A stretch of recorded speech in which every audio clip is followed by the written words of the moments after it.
تازه او نوې خبر د ویسټ انډیز خلاف د 40 او 50 اوریزو سیالیو لپاره د افغان لوبډلې لومړړونه پیل شول. دا چې څومره زاړه لوبغاړي دي او څومره نوي لوبغاړي دي ویډیو را سره وګورئ په خپله به پوه شئ. ګرانو او زړه ته رانږدې مینوالو یو ځل بیا مو په سلامونو هرکلی کوم.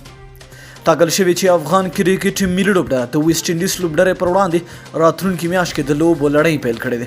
دا لوبې چې د هندوستان په لکناو ښار کې ترسره کیږي پکې د 50 اوره 40 اوره او یوې 4 ورځنۍ لوبې لړۍ شامل دي. افغان کرکټ بورډ تازه د 1 ورځنۍ او 40 اوریزو لوبو لپاره د ملي لوبډلې 15 کسیزه نوملړونه اعلان کړي.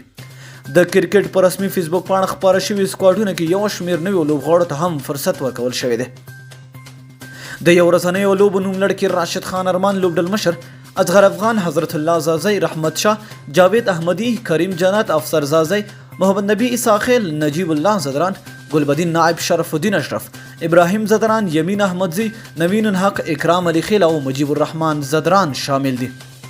دا نوملړونه وروسته تر هغې خپاره شول چې کرکټ بورډ کې د لوبغاړو او چارواکو ترمنځ د اختلافاتو خبرونه رسنیز شول.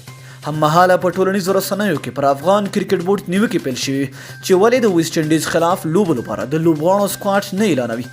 د 50 اوریزه سیالیو دا لړۍ به د راتلونکي نومبر میاشتې په 6 نیټې پیل او پر 11 نیټې پای ته ورسیږي. باید یاد شي چې افغان ملي لوبډله تر دې وړاندې په 50 اوریزو لوبو کې له ویسټ انډیز ملي لوبډلې سره مخ شوې چې 3 لوبې افغان لوبډلې ګټلې، 2 سیالۍ لوبډلې او یوه هم د باران له کبله بې پایلې پاتې رسېدلې.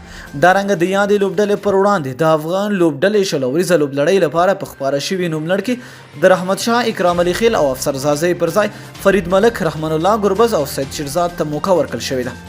نو دوستانو تاسو څه فکر کوئ چې آیا کوم لوبغاړي په دې لوبه کې لوبیږي؟ دا ښه دي او که نه؟ لاندې په کمنټ کې را سره خپل نظر شریک کړئ. تر بیا ښې چارې.